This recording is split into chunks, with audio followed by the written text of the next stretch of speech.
This episode of Dispatches from Planet Albany is brought to you with support by New York State United Teachers, which represents more than 600,000 educators and school-related professionals in New York. Dispatches is also supported by the public affairs firm O'Donnell & Associates. For more information, check out o'donnellsolutions.com. I always remind people that I was the first mother to be on the mothership. You know, listen to you grunting. Come on.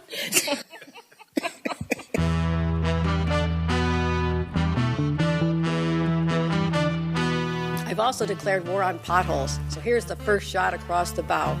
Well, as you know, with Planet Albany, there's always something that makes the planet turn. And it's this amazing view of D.C., and Eddie Vedder comes out.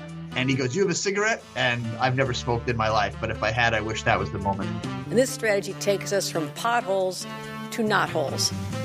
I would like to say it was a pleasure, Mr. Kim. But I'm on the road. I'm David Lombardo, and you're listening to Dispatches from Planet Albany, a WCNY podcast about power and politics in New York State government.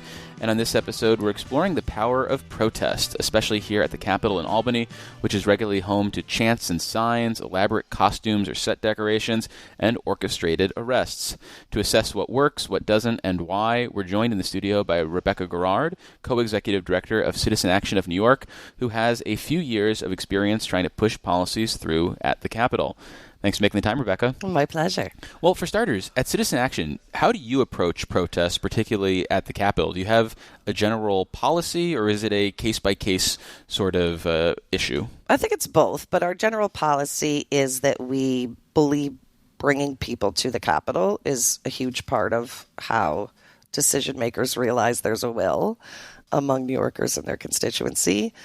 We do not participate in civil disobedience, but that's really separate from mobilizing people to make their voices heard. Has that always been the case, or was there a time where Rebecca Garrard and Citizen Action would be lining up to get arrested? I can say that's been the case since I was executive director. Okay. And I won't speak to, the policies before. Why? It's because we are being extremely careful in this time that we live in to make sure that our organizational resources are not supporting things that could be deemed as promoting illegal activity, which are IRS requirements for nonprofit status. If that wasn't a concern, would you see there being a benefit to things like we see at the Capitol, like blocking the governor's entrance or blocking entrance to the Capitol? Do you see merit in that if you didn't have to worry about your tax benefits? I think civil disobedience, I don't know how anybody would argue that civil disobedience doesn't have an enormous role in changing not just policy, but cultural norms, expectations. I mean, the history of our country and civil disobedience is how women's rights were won, civil rights were won, and we could go on and on and on. I can say that as Rebecca, who previous to working at Citizen Action has been arrested more times than I can count for civil disobedience. Do I think those had value? I do. I don't know that every protest carries the same power. Mm-hmm. I think, you have to look at it through the lens of how are you disrupting the structures that you're attempting to. But in general, do I think civil disobedience moves things? 100%. Well, now I'm interested, though, in your past experience getting arrested. What was your booking procedure like? And have you always just been issued tickets, or did you spend any significant time behind bars? I mean, it's a mix. Some of the civil disobediences were being arrested in the Capitol, where you go to a fairly sheltered room. Sure. But I've also been taken to South Street, Albany Police Station, and been handcuffed at the ankle and wrist to the bench and been in a jail cell. So it runs the gamut. Did you ever wear a microphone to ensure that the video cameras that were shooting you were getting the best quality footage and sound, like we saw with Raj Goyal, the aspirational comptroller candidate when he was up here? I cannot say that I participated through the lens of self-promotion of my activity. The intent was always to disrupt. Well, you talk about the effectiveness of something like civil disobedience and the idea of being present in the Capitol and making politicians aware that their constituencies care about an issue. And I've always been struck by this idea that if I am doing a protest at the Capitol and a lawmaker walks by, how do I have any idea that you're a voter in my district or that you're one of my constituencies? Isn't that stuff more powerful if you're doing it at my district office? I think it's a combination, right? So if we look at the mobilizations that we have in Albany, often we embed in the day's agenda visits with people's representatives who are from their district. Okay. Even if it's a drop by or if it's scheduled or if it's pulling off the floor, I do think you're right. It's important to make sure that lawmakers know that people from their district have taken the time to get on a bus and gather en masse. And it's not just a group of people from one specific area. Like New York City. And even in New York City, right? Not a monolith, right? Sure. It has to be their voters. So if someone's just showing up here then with a big busload of people and then parking themselves somewhere in the Capitol without doing what you just described as making sure that members know who's here and why, then that might dilute the effectiveness, it sounds like? I mean, I think it depends on the magnitude, right? Okay. I mean, I think back to 2019 when tenants took over the Capitol. I'm not sure, right? My memory is not sure. I don't think that day included individual lobby visits, but it's hard to deny, especially I think if you're in leadership positions, that when you have that magnitude of people basically filling the Capitol, there's a will that's being expressed through that I'm not sure a lobby visit or, a pulling off the floor is necessary to get your point across. And what about the inherent skepticism that lawmakers might have about who these people are that are coming up? And I think it was probably clear from the way I said New York City earlier that I share that skepticism sometimes, being like, how do these people have time in the middle of the day to come up here unless, they maybe not they're the George Soros paid protesters, but somewhere in the middle. So what do you think about that skepticism people might have about who's actually doing this protesting? I think it's a false narrative, okay. Right? So again, when I think back to the protests prior to when I worked here, I took unpaid days to come and get on a bus because it was that important to me to be part in getting a message across, in disrupting the systems we were trying to disrupt. But you are a professional activist then. At the time, I was a speech pathologist. Oh, okay, gotcha. I was not a professional.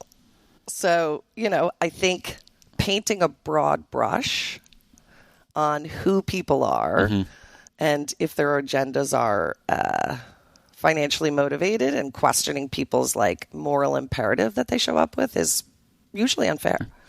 And what type of activity do you think is meaningful, or does it not matter as long as you have a big show of force? Because we see different things. We see some people banging on signs. We see people dropping banners. It can range the gamut. Yeah, I think it's both, right? So I think if you have 1,000, 2,000 people that come, the unions do this well, right? They bring their members in. It may not be a protest, so to speak, but let's face it, they march through the streets, they rent out, the MVP Center. That's a show of force. That you can fill that, baby. That is a show of force that's really not about if they're banging signs or what their chant is.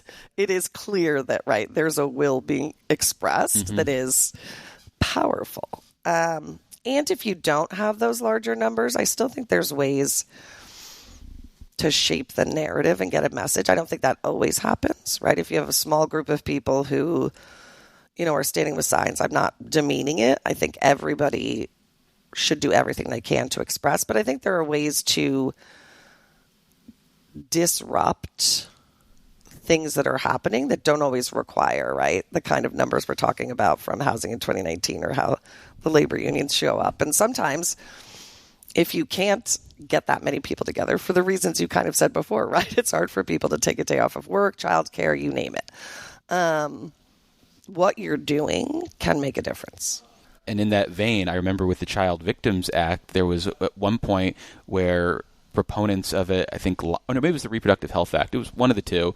They dressed up in the, I'm going to guess it was Reproductive Health Act based on what I'm about to say. They dressed up as handmaids from The Handmaid's Tale outside the Senate Republican Conference. And it wasn't like they had 1,000 people, but 10, 20, 30 people standing there with a candle just heads down was an effective visual. It's powerful. Yes. It's powerful, and it really hammers the message home. I think in general, and I could speak with my citizen action hat on now, right? Like, we do want to try to do things that send a clear message and cause elected officials to pay attention when we're going, instead of maybe leaning on some of the more standard practices that had been utilized before. When does this end up having a negative backlash to it, though? And is that something that you feel is a real line that you have to worry about walking? I think protest is important, and it would be really hard for me to describe a kind of protest that feels inappropriate or crosses a line. I'm saying crossing a line in the sense that the people who you're looking to persuade will either become more entrenched in their opposition, or maybe they're on the fence and they're going to say, those were a bunch of annoying people, I'm now against them. So you took the words out of my mouth. So I was literally going to say, when we're planning actions, we do look at it through the lens of, this is a tactic. And tactics are meant to move people towards your desired outcome. And so you do have to think about, is the tactic going to do that, or is it going to do what you just described, which is create a situation where they're less likely to support. And even worse, if it's somebody who wasn't supportive, are you going to create sympathy for that person from people who maybe were on your side or were on the fence? And we've seen that here in Albany with outgoing Assemblymember Stacey Pfeffer Amato making a big deal about leaving a bill because protesters felt like she wasn't pushing a bill hard enough. But I think about somebody like the governor as well, who has made a point of saying, if you try to push me, I'm going to become more entrenched in my position. Wild political messaging, but please go on. Well, so how do you approach something like that if you are trying to move the governor? Does that mean protest is just not going to be effective with her, and we should take her word, take her at her word? Or do you think there is a form of protest that could still be effective with this governor? I think with somebody like our governor, in many, many situations, there is no way to move her without moving the people around her who have some possibility of informing to her decision-making. I think she has very independent decision-making, is my assessment. But I think that's a case where you don't risk moving backwards. You're starting at a pretty unattainable position to begin with. And so the risk of moving her backwards feels small, but the potential to shape a narrative and send a message to people who might be supporting her position far outweighs the idea that somehow she might be more entrenched in something she feels pretty already entrenched in. Well, moving down the power ladder a rung or two, what about lobbying or protesting the Assembly Speaker or the Senate Majority Leader? Do you have a sense of how protests can or can't work with them? I think my assessment of that is, look, nobody's off limits, right? But I think when I think of both of them and their role in their decision-making, the majority of that comes from conference will, conference energy, momentum, consensus. They're responsive to their members. And so targeting them in the absence of having done the due diligence of making sure that the conferences are behind what you need them to be behind just doesn't feel strategic. Do you think this past session has shown the limitations of protests, what with the effort by environmentalists to try to hold the line on some of the green goals, or our tax the rich protests that we had in Albany with people outside of the Capitol complex and doing a march down the street, which I thought was largely unnoticed because they didn't have Mayor Mamdani with them. I mean, does that speak to a waning influence of protest, or is that just issues where they were trying to move unmovable politicians? I think, especially if we look at the climate, I can't remember a time when I've seen both bodies of the legislature so united.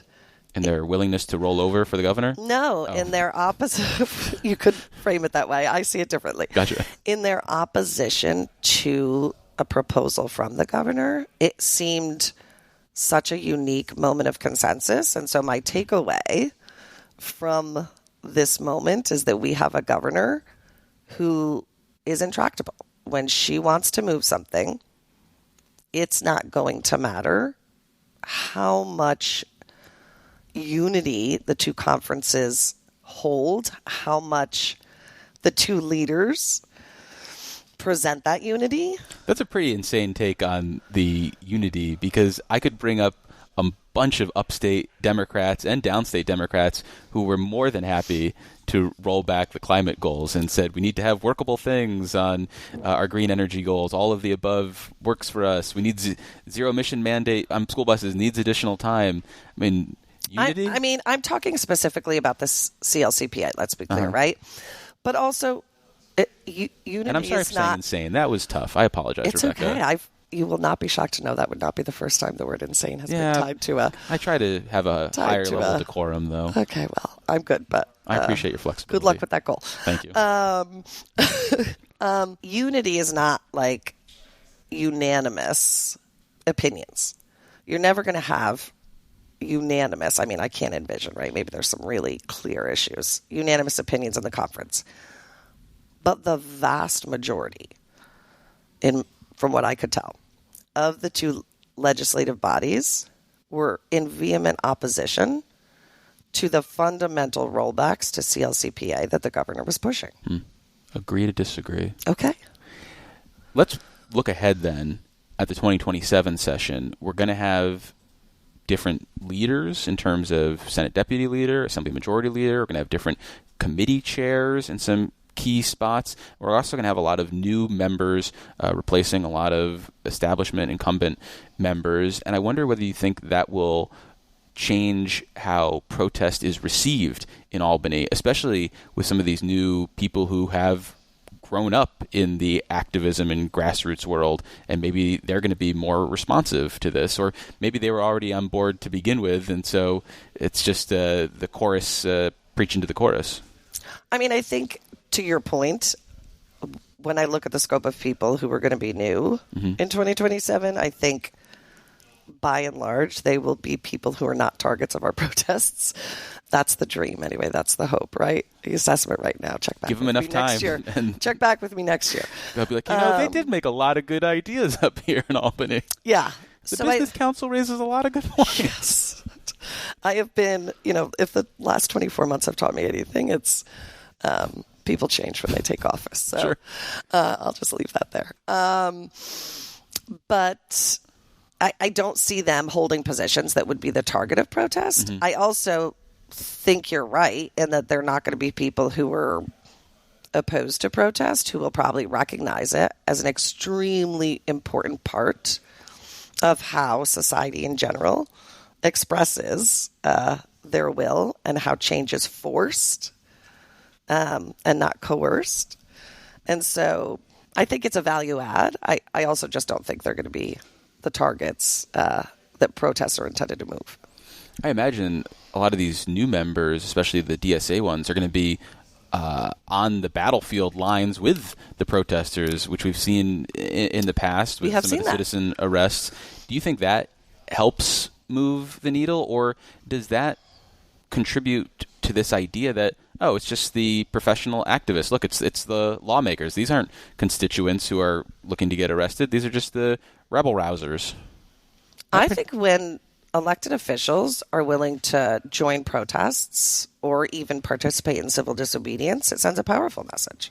To their colleagues? To their colleagues and their constituents.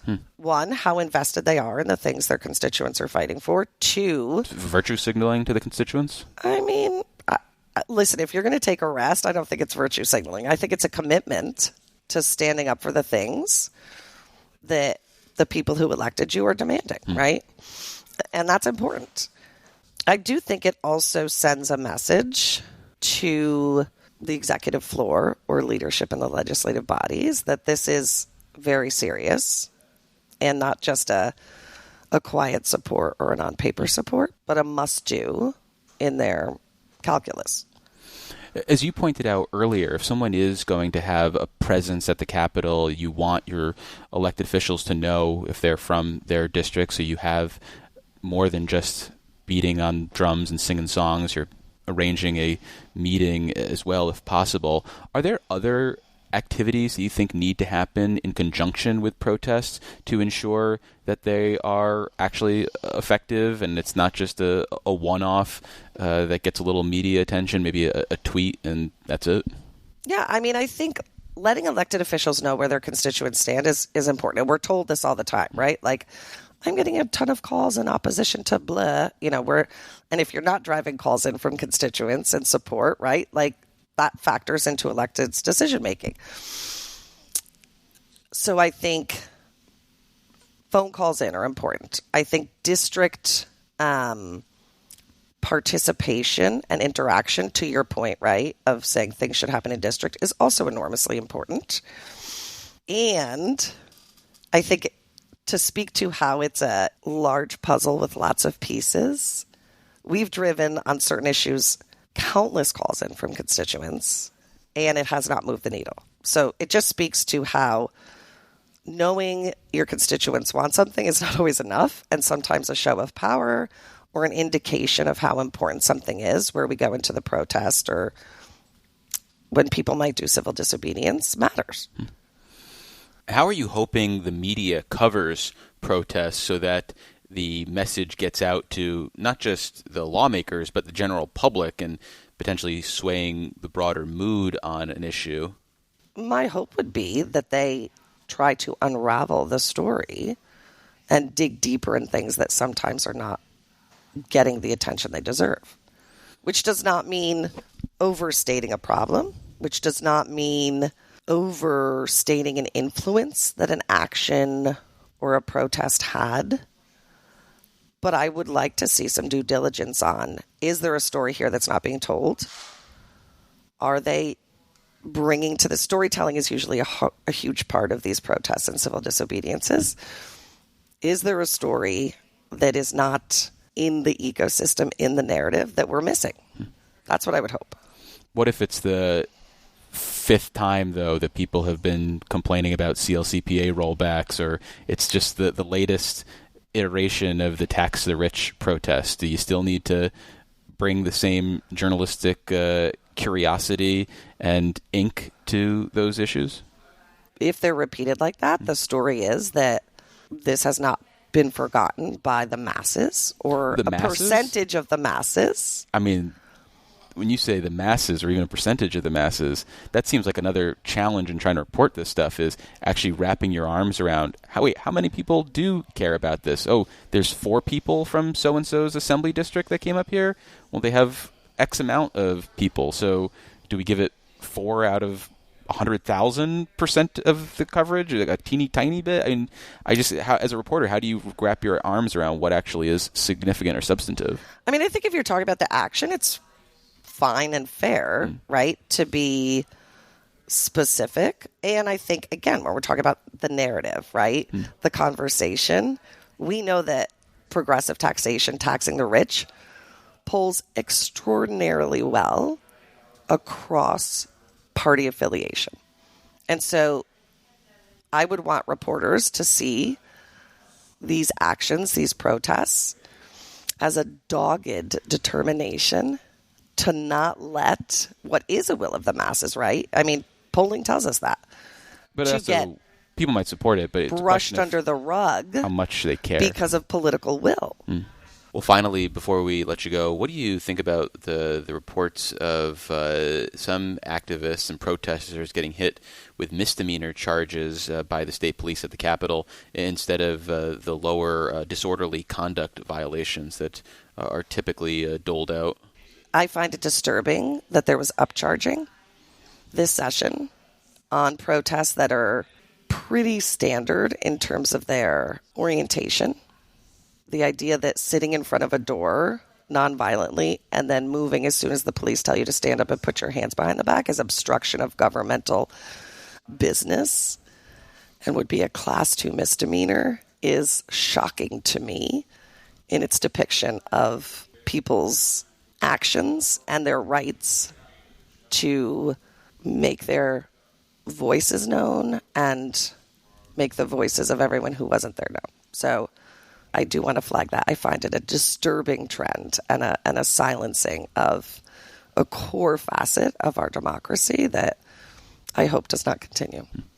State Police spokesman Bo Duffy said the charges that you're referring to were based on the, quote, conduct observed and its impact on governmental operations. New York police have utilized this charge previously in connection with Capitol protests when circumstances supported it. So why not, make people have to take a personal risk if they're going to protest? Why should they just be handed a ticket and sent along their way? Any charge should match the action. But they're saying they did. I am saying to you, it is unfathomable to me that somebody sitting down in front of a door when there are other doors, this is not a fire hazard. But they are obstructing access to that door. Governmental business can continue with one door having people and sitting in front of it. That is a wild characterization of the impact. Well, we also had people blocking entrances to the Capitol at one point, and you've tried to get into the Capitol on the best of situations. So if you're making fewer entrances to the Capitol accessible, I'd argue that has the effect of denying people their ability to interact with their government and to basically have the government function. That is not what happened in this case. But what do you think about those issues when people have blocked the Capitol entrances? So I can tell you that, again, previous to working at Citizen Action, I participated in a protest where we blocked every conceivable entrance to the Capitol, from the public entrances to the loading docks. And that's efficient. We were extremely efficient. That, to me, was that was with the Poor People's Campaign, was one of the best reflections of being disruptive, right? Actually disrupting things. And it was peaceful. When the police came to make an arrest, everyone went quietly and willingly. So, again, public dissent is a core principle of our democracy. And if the solution to having an entrance blocked is that when the police come, you move immediately, government business can continue. Were you guys successful in getting anything from that protest? We didn't have a specific demand. It was 6 weeks. It was the revival of the Poor People's Campaign, and It was 6 weeks of highlighting the systemic injustices and attempting to disrupt business as usual, even if for a few hours or a day, towards that end. All right. Well, we've been speaking with Rebecca Garrard. She is the co-executive director of Citizen Action of New York. Rebecca, thank you for joining us in the Capitol. Always great to be here.